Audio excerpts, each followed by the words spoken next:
The Hot Stove, brought to you by the 2009 Suzuki SX4. Back at the Confluence in Pittsburgh as Detroit and the Penguins are tied 2-2 in the second intermission, and it's another terrific game. The commissioner of the NHL, Gary Bettman, and I were just discussing refereeing, and I will stay totally off it other than to say that I think the refs have been unbelievable in the first 3 games. Your thoughts on the series? Actually, you said to me this is the best hockey you've seen in 10 years. Joint was jumping. I thought the players were playing on an edge, especially in those first 2 games in Detroit. I just think it's great flow, so congratulations on that. Thank you. The headshots, GMs met today and said we don't want to make it a penalty. A comment on that? Well, player safety is of paramount importance to us, so that's not the issue. The concern is if you go to a rule like the OHL, there's too much unpredictability in terms of what happens when you make a big hit. Player snaps his head back, lots of gamesmanship that can go on. We think using supplemental discipline where you can really evaluate what happened on the ice to see if the player who got hit was vulnerable, was he unsuspecting, was it a late hit, that's something that we can do with suspensions and supplemental discipline, and the sense was otherwise we're going to disrupt the flow of the game and, more importantly, take hitting out of the game because players will be afraid to hit certain times of the game not knowing whether or not they're going to get called for a penalty. Did you have any issue with Chicago playing Marty Havlat after it seemed he had a concussion? You know, I leave that to the doctors, and we have pretty good standards for evaluating concussions. It's possible that he was analyzed and checked out okay and he didn't feel well after the 1 game he played. Our doctors and our trainers and the players are very careful about this stuff, and that's why we're the first sports league to do baseline testing. Did you talk to Paul Kelly today about what came out of the meetings? Because I know the players at 70% wanted something done about headshots. Well, we are doing something about headshots. So we circulated a DVD before last season. There's a memorandum which explains the factors that go into an illegal hit for purposes of supplemental discipline. I haven't seen Paul today. I understand he's in the building, but we've probably just been in different places. All right, there are a couple of cap issues that I brought one up during the playoffs, and I know you were pretty hot at me, and that was the Calgary Flames going 2 weeks. I never get hot at you. With 15 skaters, and the Philadelphia Flyers, dressing, as I call him, the son of a car dealer, David Sloan, who came up, never played in the American Hockey League, got to play in an NHL game instead of Danny Savret, a couple of other guys that could have come up, Spiza. They couldn't get under the cap, well, because and I think that's a problem. Can you solve that? Well, the cap is a competitive issue as well.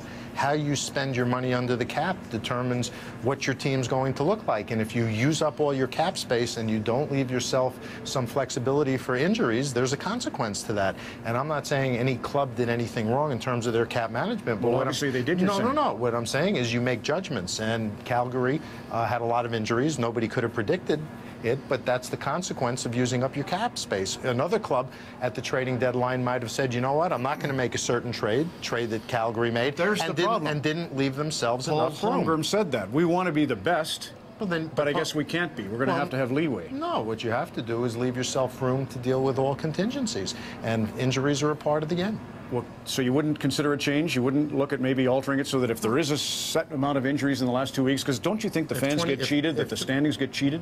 It's no different than if a team signs a player who turns out not to be the player they thought and they used up their cap space. Part of the system is to ensure that all of the teams can be competitive. And if one team does something and another team doesn't, such as leave cap space, and then there's no consequence to that, then you've really blown a hole in the system. It's a playing rule of sorts, and I think when clubs make their cap decisions, they have to do it understanding the consequences. So you're okay with 15 skaters? No, I'm okay with teams making the choices. I didn't determine that they had 15 skaters. They did by using up their cap space. All right, Hamilton, let's get into the whole Southern Ontario. A couple of things. You say it's a league opportunity. What do you mean by that? Well, first of all, when we talk about it being a league opportunity, what's going on is that the Phoenix Coyotes are suggesting that they have the right to sell their franchise to play somewhere else. Well, the owner of the Phoenix Coyotes owns a franchise in the NHL in Phoenix. To the extent that there are places where there aren't franchises, that belongs to the partnership as a whole, not to any one club. So it's an opportunity for the owners, though, if they do decide to relocate, or it's an opportunity for expansion, or it's none of the above? Well, in the right circumstance, if we decided to expand, wherever we decided to expand to would be an opportunity for the league as a whole. The point on this is, if you own a franchise, but take it out of sports, if you own a Tim Hortons or a McDonald's, you name it, and you buy it in one particular location, you don't own the right to move it to a different location. But does bankruptcy supersede that? We don't think it does. The bankruptcy court, we would respectfully argue to the court, and I never like to be presumptuous when judges have to decide something, but our argument to the court is, Your Honor, the bankrupt party, the Phoenix Coyotes owner, is trying to sell something that he doesn't own. Do you think it was, obviously when the attorneys submitted on May the 7th, the NHL attorneys, you said that Jerry Moyes had asked to keep his title, to retain his title, to avoid public embarrassment. And you went along with that? No, a lot of things get mischaracterized. When Jerry Moyes needed the league's financial assistance for us to advance money, he executed proxies, in effect, saying that he couldn't take any extraordinary acts without our approval, and we left him in place as a titular matter. There it is. This is your filing, right? Mr. Moyes asked that he be allowed to retain his titles to avoid public embarrassment, and the league so agreed. Right. Don't you think we have the right to know if the NHL is running if you trade Ole Jokinen, if you move Derek Morris? He was, but none of that happened. And the club was being run on a day-to-day basis by Don Maloney and Doug Moss. And at the end of the day, what we were trying to do was keep things stable and calm. And frankly, they should have been, and this club doesn't belong in bankruptcy. The club was never in jeopardy, and any suggestion that it was is silly. And at the end of the day, this is a club that could have been sold, could have been handed over to new ownership, could have moved forward. There wouldn't have been any issues. I'd love them to stay, the Coyotes in Phoenix. Okay. I have no problem with that, Gary, but they have lost nearly $400 million since 1996. They've lost money every year. There's huge losses in the last 3 years. Jerry Moyes has pumped in $300 million. Some of that includes his acquisition costs. Not all of that's losses. You know, there's a bit too much hysteria about all the underlying facts here. And I think the most important thing for people to remember is this isn't about Hamilton versus Phoenix. This isn't about Canada versus the United States. This isn't about Jim Balsillie or me. This is about league rules, league processes, the right of a sports league, any sports league, to make the two most fundamental decisions for any sports league, namely who owns the franchises and where the franchises are located. So when the other three sports issue statements to support your position, that's because they're worried about the single dominant league theory, the way we've set up our North American leagues. But I'm saying to you, I don't know what you mean by the single dominant league. Well, just that you have 30 owners working in consort. No. What you have is a partnership, and the partners are entitled to determine who would be a good partner, and they're entitled to determine where the franchises are to be located, because the implications of this, the geographic template, the schedule, cities building facilities, banks lending money, all of this can be turned on its head and really challenge the stability of sports leagues if, in fact, we don't have a right to support our franchises through the maintenance of our rules. You know, people tend to forget what it was like 7, 8 years ago when the rumors were that Vancouver, Edmonton, Calgary, Ottawa were all going to be out of Canada and we'd have Toronto and Montreal left.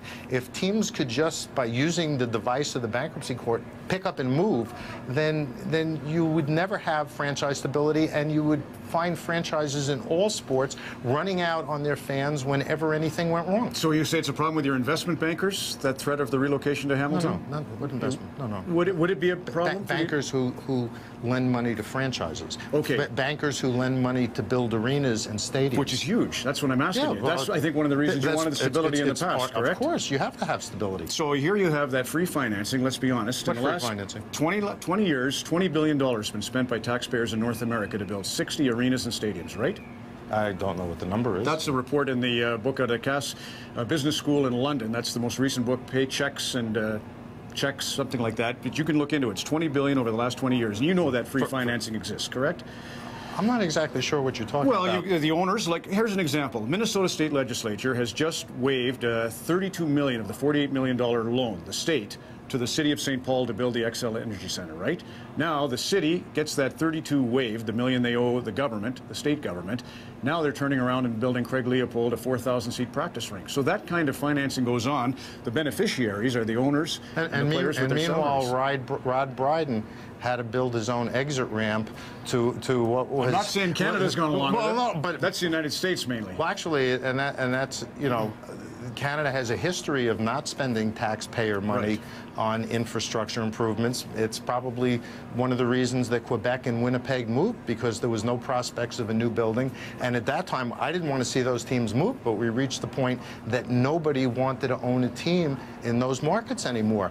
That's the difference. We think there are people that want to own a team in Phoenix. You do? Absolutely. What's wrong with Jim Balsilli's 212 plus and the other 17 million? That's a big number on the board. First of all, it's really not 212, but we don't have to get into that.